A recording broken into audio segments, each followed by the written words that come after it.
Introduction. The management of natural resources to meet people's requirements has been practiced since the pre-Vedic era. Farmers were ranked high in the social system, and village management was in their hands. In order to manage land, water, and vegetation, technical knowledge suitable to the specific conditions of a region was required. They gained this knowledge and developed skill through experience and learning by doing. Overexploitation of natural resources by growing population resulted in various severe problems. Destruction of vegetation has resulted in land degradation, denudation, soil erosion, landslides, floods, drought, and unbalanced ecosystems. A balanced ecosystem is an urgent need. Environmentally aware consumers are producing less waste by practicing the 3 R's: reduce, reuse, and recycle. They are buying products that are less toxic and contain less packaging, using reusable containers and other reusable items, maintaining and repairing products, participating in recycling programs, and buying products made from recycled materials.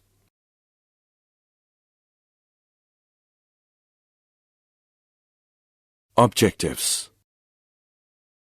At the end of this lesson, you'll be able to express the necessity of resources, explain the distribution of forests, wildlife, and their sustainable management, describe the method of rainwater harvesting, identify the importance of fossil fuels like coal and petroleum.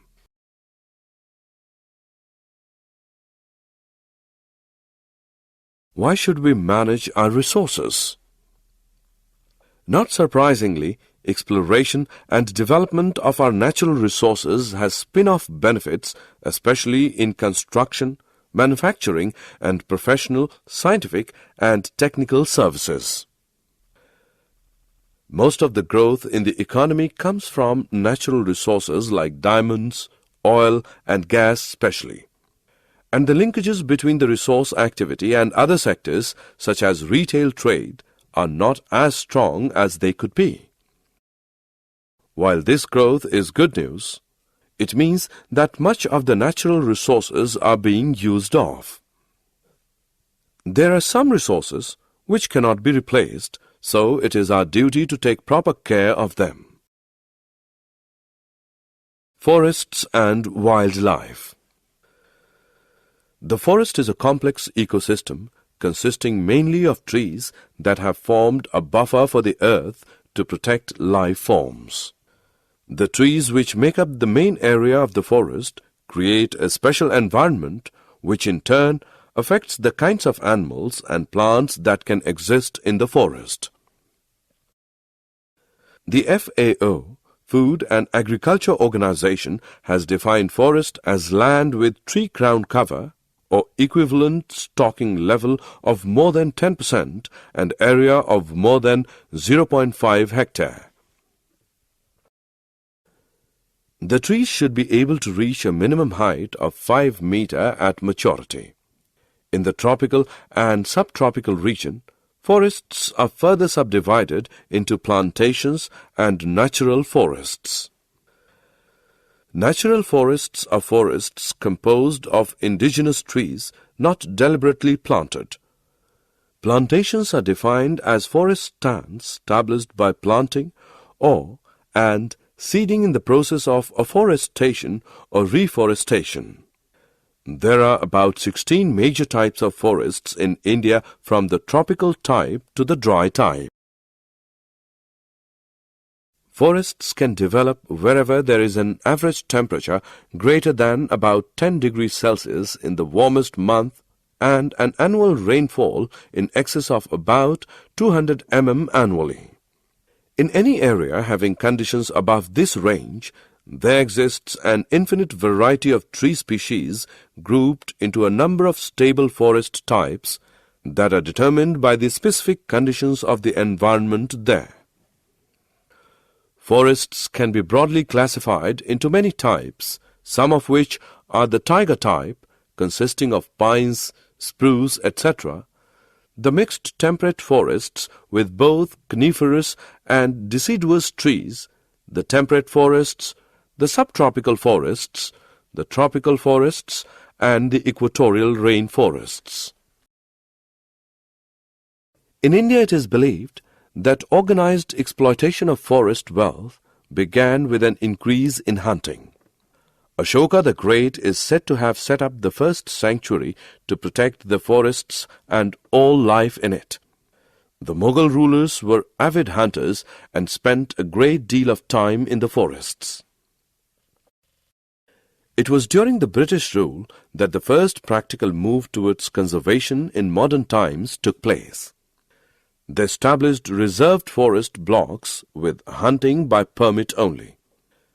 Though there were other motives behind their move, it at least served the purpose of classification of and control over the forests. Sustainable management. Forests are rich and complex ecosystems which support biodiversity, provide valuable ecological services, and have considerable potential for tourism. In particular, millions of poor people depend on forest ecosystems for food, water, fuel, fiber, and both timber and non-timber products, indeed for their very survival. To achieve sustainability, there must be a rethinking of what we consider a basic need. It is common in our society to say that we need a given resource, but how much of it do we really need to use?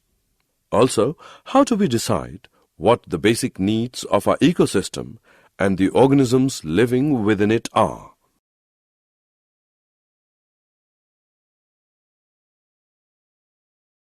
Defining what constitutes a basic need is perhaps the greatest challenge to adopting sustainable practices in our daily lives, as interpretations of need vary widely from region to region, village to village, and even from person to person.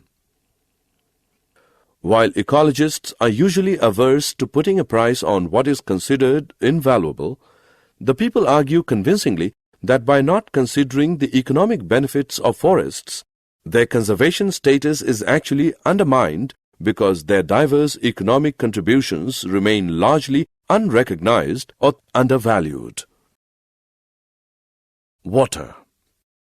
Water, as we all know, is one of the basic necessities of all life forms. We all know that it is the greatest gift of God to us. Water is naturally replenished by precipitation and naturally lost through discharge to the oceans, evaporation, and subsurface seepage. Although the only natural input to any surface water system is precipitation within its watershed, the total quantity of water in that system at any given time is also dependent on many other factors. These factors include storage capacity in lakes, wetlands, and artificial reservoirs, the permeability of the soil beneath these storage bodies, the runoff characteristics of the land in the watershed, the timing of the precipitation, and local evaporation rates. All of these factors also affect the proportions of water lost through discharge to the oceans, evaporation, and subsurface seepage. Human activities can have a large impact on these factors. Humans often increase storage capacity by constructing reservoirs and decrease it by draining wetlands. Humans often increase runoff quantities and velocities by paving areas and channelizing stream flow. Rainwater harvesting. Over the years, rising populations, growing industrialization, and expanding agriculture have pushed up the demand for water. Efforts have been made to collect water by building dams and reservoirs and digging wells. Some countries have also tried to recycle and desalinate water. Water conservation has become the need of the day. The idea of groundwater recharging by harvesting rainwater is gaining importance in many cities.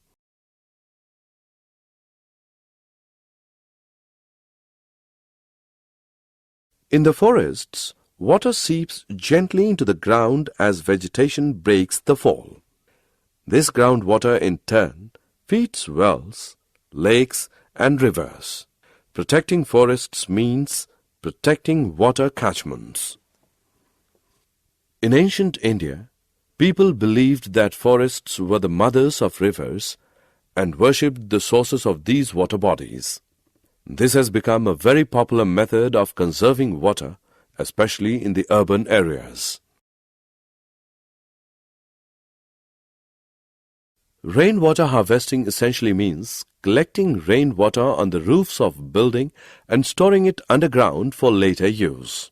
Not only does this recharging arrest groundwater depletion, it also raises the declining water table and can help augment water supply. Rainwater harvesting and artificial recharging are becoming very important issues. It is essential to stop the decline in groundwater levels, arrest seawater ingress, that is, prevent seawater from moving landward, and conserve surface water runoff during the rainy season.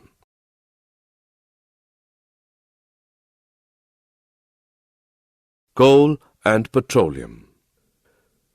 Coal is by far the most abundant fossil fuel on Earth. It is essentially carbon and is mainly used as combustion fuel. The large-scale use of coal began with the Industrial Revolution in the 19th century. As the number of industries increased, demand for more sources of energy grew. Coal is the product of plants, mainly trees that died tens or hundreds of millions of years ago. Due to waterlogging in low-lying swampy areas or in slowly sinking lagoons, dead trees and plants did not decompose as they normally would. The dead plant matter was covered with water and protected from the oxidizing effect of air. The action of certain bacteria released the oxygen and hydrogen, making the residue richer and richer in carbon. Thick layers of this carbon-rich substance, called peat, built up over thousands of years. As more material accumulated above the peat, the water was squeezed out, leaving just carbon-rich plant remains. Pressure and temperature further compressed the material. This aided the process of producing coal as more gases were forced out, and the proportion of carbon continued to increase. The carbon slowly metamorphosed into coal over millions of years. Petroleum is found in porous rock formations in the upper strata of some areas of the Earth's crust. Known reserves of petroleum are typically estimated at around 1.2 trillion barrels, with at least one estimate as high as 3.74 trillion barrels. Consumption is currently around 84 million barrels per day, or 31 billion barrels per year. Because of reservoir engineering difficulties, recoverable oil reserves are significantly less than total oil in place. At current consumption levels, current known reserves would be gone in about 32 years, around 2039. However, this ignores any new discoveries, changes in demand, better technology, population growth, industrialization of third world countries, and other factors. While oil is expected to remain a major source of energy in coming years, alternative energy development such as solar power, wind power, butanol, ethanol, photovoltaic, nuclear power, hydrogen, or oil from oil shale and oil sands may increase in significance. Coal may also increase in use because of its existence in vast quantities in rapidly developing countries such as China and India, which are exempt from controls under the Kyoto Protocol. 3 R's: reduce, reuse, and recycle. Reduce unnecessary waste by avoiding pointless purchases. Items that are rarely get used can be borrowed or shared with others. Buy bottles instead of cans and rechargeable batteries. Reuse items that you would normally consider as rubbish because sometimes it could be used for other purposes.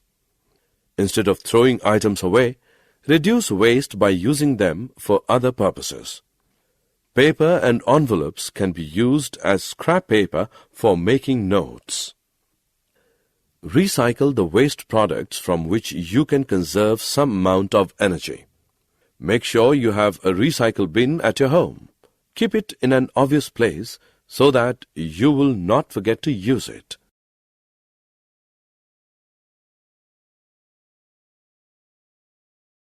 Summary.